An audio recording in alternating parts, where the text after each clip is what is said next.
Get down!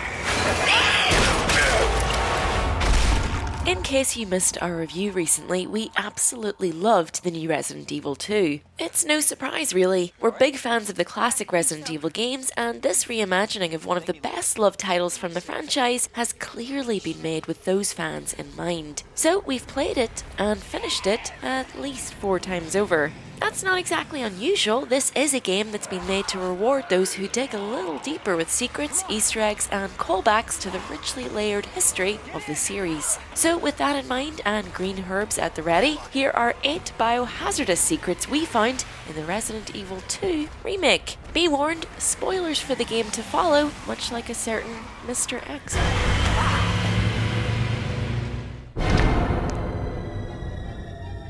One of the first little nods to Resident Evil lore comes right at the very beginning of the game, and it's easy to miss. Herbs have been a staple of any Raccoon City survivor's inventory from the very beginning. They may not be the most obvious healing item at first glance, but grinding these plants into a fine powder and then mixing them to cure whatever ails you is something every RE fan knows how to do. Green herbs give you back some health, blue herbs cure poison, and red herbs are useless on their own but boost the properties of other herbs. There's also been yellow herbs which can improve your maximum health or generally heal more than green, and purple herbs, though neither of these appear in the Resident Evil 2 remake. So in the gas station at the beginning of RE2, you can spot a freezer advertising herb ice cream, with the rather on-the-nose tagline, "Herbs heal you." Although the premise might sound a little odd, using herbs in food is actually in keeping with established Raccoon City lore. In Resident Evil Outbreak, you can find a recipe for herb pie. With the note, balanced nutrition and a clean bill of health are yours with these easy-to-make pies. Sadly, there wasn't much time to grab some frozen treats this time around. We were just a little preoccupied with the other clientele. It's like a nightmare. Resident Evil fans are of course familiar with the RPD's Elite Special Forces team STARS, or the Special Tactics and Rescue Service. Over the course of the first game, players got to meet most of its Alpha Squad as they searched for the missing Bravo team. The Alpha team included Chris Redfield, Jill Valentine, Barry Burton, and Albert Wesker. Joseph Frost, another Alpha member, was gruesomely killed by a Cerberus, and his death kind of marked the beginning of the whole Resident Evil franchise. And then there's one more STARS Alpha team member, Brad Chickenheart Vickers, their helicopter pilot. Brad was with the Alpha team on the night of the Spencer Mansion incident, but panicked and bravely ran away into the forest when he witnessed the death of Joseph Frost. Vickers eventually came back to help his colleagues, however, from the safety of his chopper, of course. In the original Resident Evil 2, he can be encountered skulking around the police station as a special secret zombie with above average health, though killing him nets you a special key which grants you access to bonus costumes. Resident Evil 3, by the way, fills in the backstory of how Brad wound up at the police station, as he ran away from the Nemesis while trying to warn Jill Valentine of their overly enthusiastic and grabby fan. But anyway, the new Resident Evil 2 pays homage to old Chickenheart if you play a New Game Second Run. You start New Game Second Run in a new location, and obtaining the bolt cutters and heading down a little alleyway will take you to almost the exact same location you'd encounter Zombie Brad in the original RE2. Use the bolt cutters to enter this little side room, where you can kit yourself out with a shiny new firearm, and take a look at the wall behind you.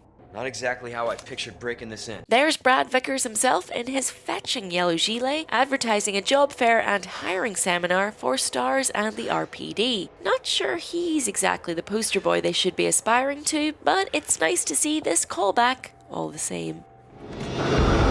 Speaking of the Nemesis though, he doesn't make a physical appearance in the new Resident Evil 2, but it's possible the game makes a sly little reference to him all the same. So as you might know, there are multiple monsters with the codename Tyrant in the early Resident Evil games. Several mass-produced T-103 models were deployed by the Umbrella Corporation to Raccoon City when the T-virus hit the fan. One of these was given special orders to retrieve a sample of the G-virus, and that's this guy right here. But before he even arrived at the police station, there was another, even stronger Tyrant on the scene. The Nemesis T-type model was developed as bigger, faster, stronger, and smarter than any other Tyrant at this point, and it was sent to the RPD before the events of Resident Evil 2 2 with a special mission to find and kill any surviving STARS members. That's why it hunted down Brad Vickers, and that's why it relentlessly chases Jill Valentine in Resident Evil 3. The first half of 3 takes place chronologically before the events of RE2. Now, while exploring the RPD in the new Resident Evil 2, you'll find some destroyed walls up in the shower rooms on 2F. Something rather large and very strong has clearly burst through them. We know that Mr. X likes busting through walls, but this can't have been his doing as he hadn't been dropped into the station by this point. But you know who had? Nemesis. And with that in mind, it's really no surprise where the shower rooms lead, right to the STARS main office. Are you ready for a Resident Evil 3 remake? Because I'm not sure I am. I mean, of course I am, but still. Also, while we're here, here's a sneaky extra Easter egg involving Resident Evil 3 specifically. As you move out of the underground parking lot into Gunshop Kendo and into the sewers as Leon Kennedy, you'll certainly spot the big creepy billboard for Umbrella, but make sure you take a peek across the street. Saying the road's out is clearly a bit of an understatement here, by the way, Ada. Over the road, you'll see a sign for Mikhail's Pierogies. Mikhail Viktor was a Russian former soldier turned Umbrella mercenary who ended up sacrificing his life to save Jill Valentine in RE3. We hope they have delicious pierogies wherever he is now. And also, that we meet him again in a Resident Evil 3 remake. Make it happen, Capcom.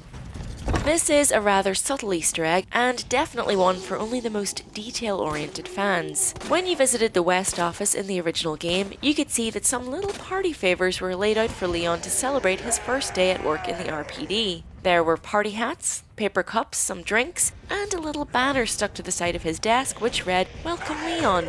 However, on closer inspection, it seems like spelling isn't the RPD officer's strongest suit. Welcome is spelt with 2 L's. Now, in the new Resident Evil 2, Leon's co-workers have gone even bigger on the banner, and at first glance it would appear that it's all spelled correctly. However, take a closer look and you might notice that the spacing between the L and the C seems a little off. Have a peek at the desk below this and, lo and behold, a second L had been added to the sign, but mercifully fell off before anyone could get into trouble for spelling it wrong for a second time. Come on guys, I know you've got bigger priorities and all, but spell check, am I right?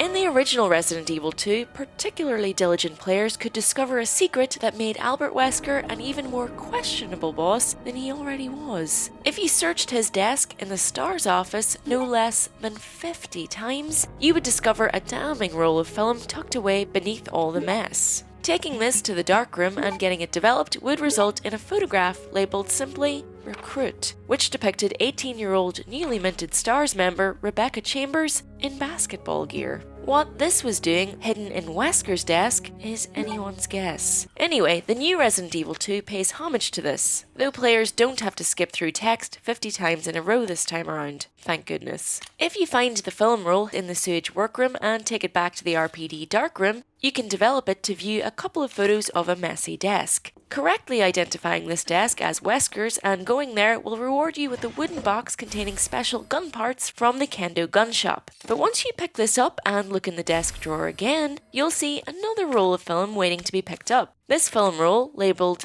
Rising Rookie, can be taken back to the darkroom and developed. And there we go. It's Rebecca Chambers again, in a very similar outfit and pose. 20 years on and Wesker's still super messy and kind of a creep then. I'm glad we hit him with an RPG in a volcano.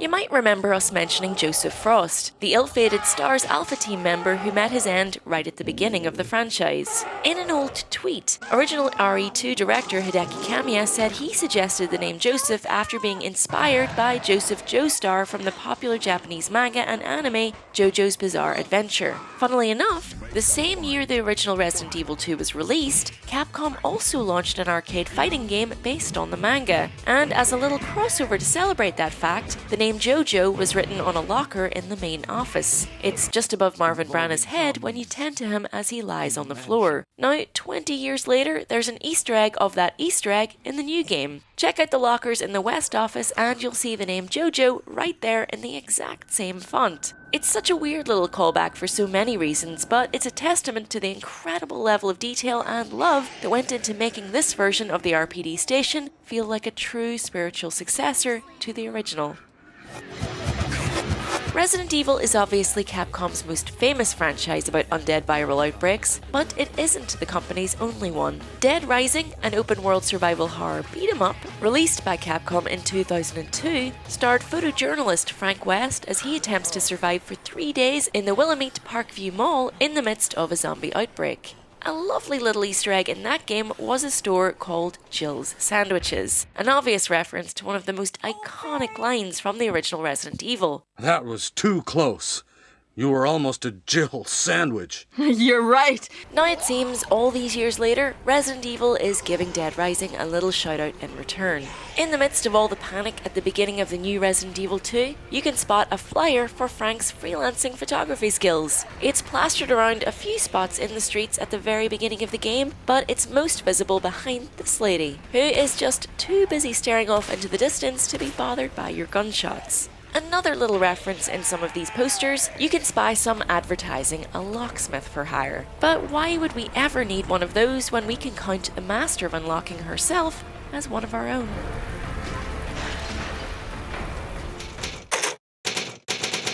Finally, all the way back in August 2015, after years of lobbying by fans and tons of speculation, Resident Evil producer Yoshiaki Hirabayashi, aka Producer H, uploaded a video to the official Resident Evil YouTube channel. It was only a minute and a half long, but in it, the very excited Hirabayashi pulls off his shirt to reveal some big news. Capcom had greenlit a Resident Evil 2 remake, and so that meant, according to the development team, we do it. We do it. やりますよ. This amazingly to-the-point announcement went down in the history books. It was a big moment for Capcom and for fans, and so it's been commemorated in the final game. If you head to the reception area just off the main hall, you'll see a bust of a Raccoon City police officer welcoming visitors to the station. The bust is inscribed in honour of those who have served. But there's some text underneath dedicated to the everyday heroes who valiantly protect the city. Underneath all that, right at the very bottom, there's the Raccoon City Police Department motto. You guessed it, we do it. An adorable nod to how far the game has come and no doubt a little acknowledgement of the development team who worked on it. And yes, I've mentioned it before, but I'm gonna do it again. Here's hoping they do it for Resident Evil 3 next, right? There are almost certainly a few Resident Evil secrets and Easter eggs we've missed in the new Resident Evil 2, so let us know of any you've spotted in the comments below. That's not good. Are you as excited about a potential Resident Evil 3 remake as we are? While you wait, you can check out one of our many other RE videos, which should be on screen now. Thanks for watching, like and subscribe if you enjoyed, ring that bell icon below for more videos from Eurogamer, but keep an eye out for any stray T103s drawn to your location. We'll send a chopper for extraction, and see you next time. Bye!